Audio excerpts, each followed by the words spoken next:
I walked into the bedroom and instantly sensed that I wasn't alone. Someone was in my bed. I flicked the light switch on and got the shock of my life. Adam was sitting in my bed. Ah! Hello, sweetheart. I know that you want to hear more, but first, make sure that you like and subscribe and hit that notification bell too. So, my husband was alive. He came back to life. I should have been happy, right? I should have been jumping for joy out of my mind with relief, right? Well, I wasn't. I was sad. I was sad and disappointed.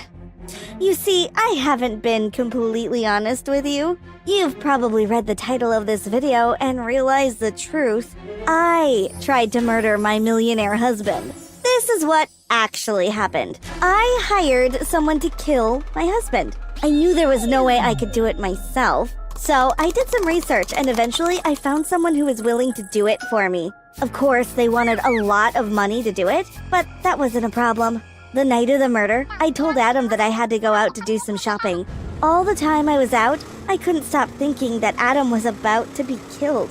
As I drove up to the house, I saw that all the lights were off. That was a good sign. If Adam had survived, the whole house would have been lit up. I opened the kitchen door and immediately noticed the blood on the floor. I switched on the light, and there was Adam, lying on the floor with a huge knife sticking out of his back.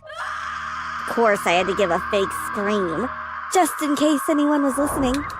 But inside, I was so happy. I called the police and through my fake tears, I told them what had happened to Adam. It's my husband. He's been murdered. Okay, we have an officer on the way. As I waited for the police to arrive, I forced myself to cry. I had to make it look convincing. When the policeman saw my tears, he told me to go sit in the lounge. I will bring you in a cup of tea. I'd better call Adam's parents and let them know what has happened.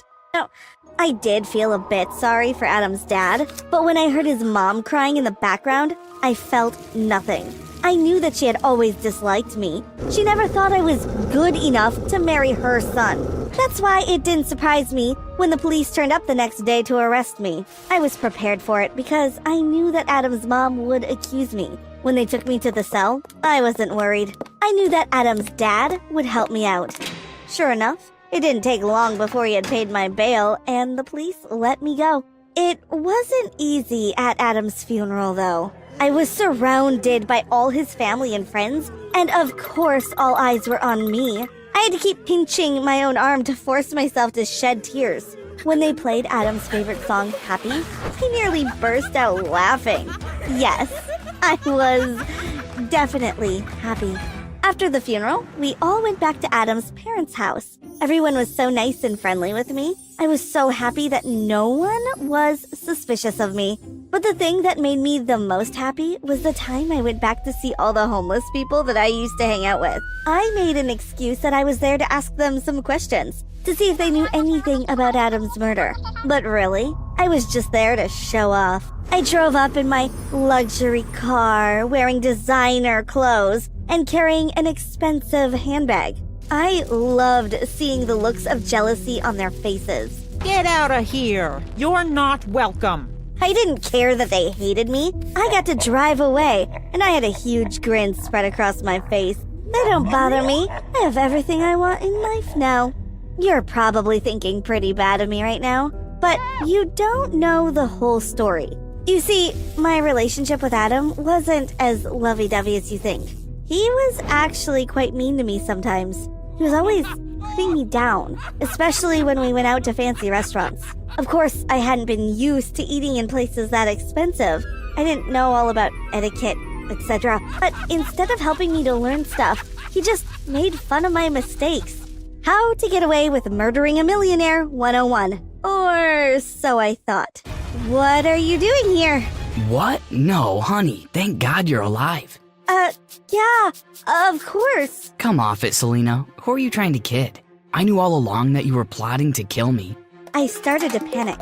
I could feel the fear rising up inside of me. What? No, I mean... Don't even bother. You'll be wasting your breath. I overheard you talking to your hitman. Once I found out who he was, I just offered to pay him more money than you were paying him. He agreed to pretend to kill me, but instead, he used a fake body and fake blood. What? How could you do such a thing? Because I wanted to catch you red-handed. I hate you. Do you really think that I care? My mom was right about you. You're just a money-grabbing gold digger. Oh, you're such a mommy's boy, aren't you? Suddenly, I heard the sound of cars pulling into our driveway. I ran downstairs. I knew that I had to get away, but Adam was right behind me. Don't think you're getting away with this, because you're not. He opened the front door, and the house was immediately filled with policemen. Hands up! You're under arrest. I was surrounded. My only chance of escape was through the back kitchen, but Adam was blocking the way. I decided to take my chance. I lunged at Adam and started punching him. I really went crazy. I put my hands around his throat and squeezed and squeezed. His face turned bright red and his eyes started bulging. Suddenly, I felt someone grab me from behind and I fell to the floor.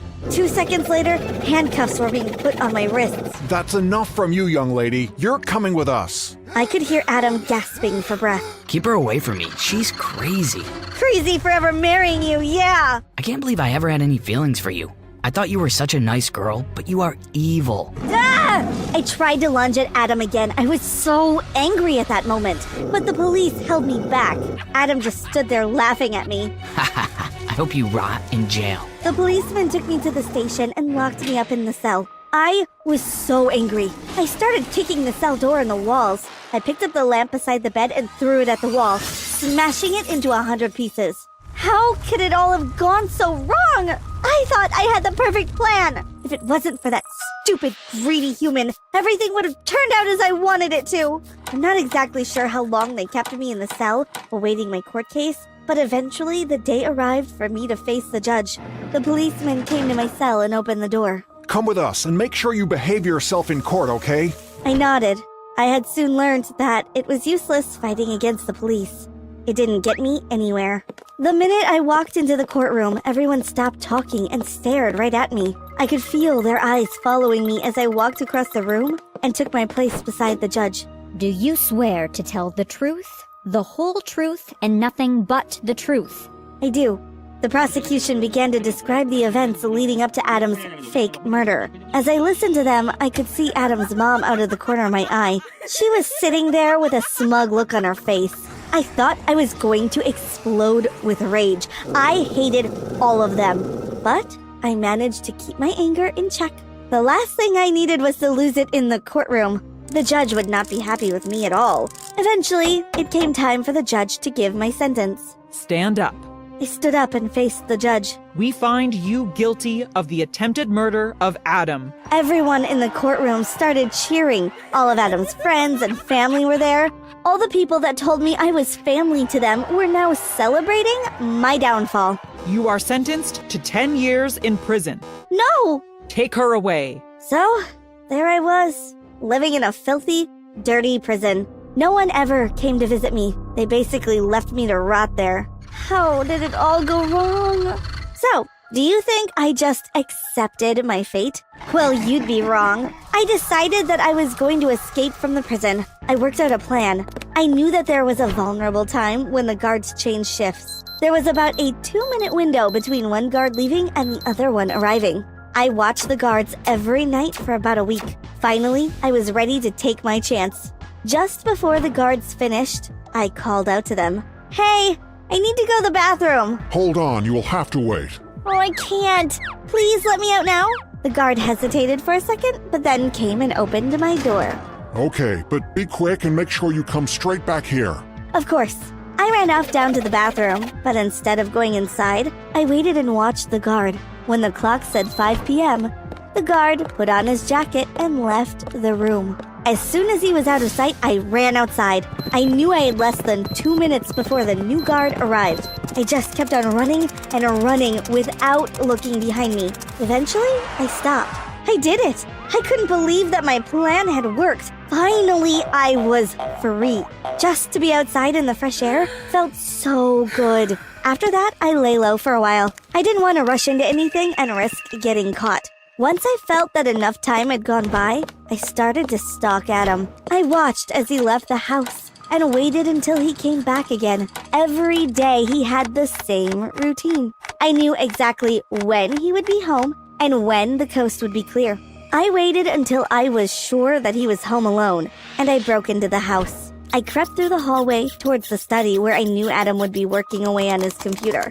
He had no idea that I was creeping up behind him. By the time he realized I was there, I had his hands tied behind his back and a gag in his mouth. He looked at me in shock. What? Aren't you happy to see me? I'm going to finish you off properly. I should have done the job myself in the first place. He looked terrified. I raised the knife I had brought with me into the air, and I was about to plunge it into his heart when suddenly the door burst open and Adam's parents came running in. Stop! Leave him alone! What are you doing here? We've been watching you through the CCTV cameras. We knew you were going to try and attack Adam. Put the knife down. I've already called the police. They'll be here any second. I was so angry. I lifted the knife higher, but Adam's dad lunged at me and knocked the knife out of my hands. Quick, tie her up. Adam's mom came and tied my hands up with a rope. Now, untie Adam. Adam stood in front of me, a huge grin on his face. I knew he thought that he had beaten me, but little did he know. Oh, I think it's time we cut the act. Shall we? Adam's dad smiled at me. He lunged at Adam and his mom and tied them both up. Then he came and untied me. I stood up and gave him a big kiss. Adam and his mom looked at us in shock. What's going on? Oh, yeah. I guess there's something you should know. You see, me and your dad have been secretly dating the whole time. When I escaped prison, I called him and asked him for help. We came up with a plan to kill the two of you and take all the money. We are going to live an amazing life together, aren't we, darling? Dad, is this true? Yes, it's true. I love Selena. But how could you do this to Mom? I can't help who I fall in love with. Well, let's see what the police have to say when they get here. Oh, they won't be coming. What do you mean? I didn't really call them. I just pretended to speak to them. Come on, let's not waste any more time. I picked up the can of gasoline that I had brought and poured it onto the carpet. I lit the match and threw it onto the floor. Instantly, the carpet started burning. I went to the door. Adam's dad was right behind me. Oh, you're not coming with me. Huh? I pushed him and he fell back onto the floor. You seriously think I want to spend the rest of my life with you, old man? Please. I shut the door and locked it behind me. I jumped into Adam's dad's Ferrari and looked to see if the bag he was supposed to bring was on the back seat. Sure enough, there it was. I opened it up. It was full of $100 bills. $100 million to be precise.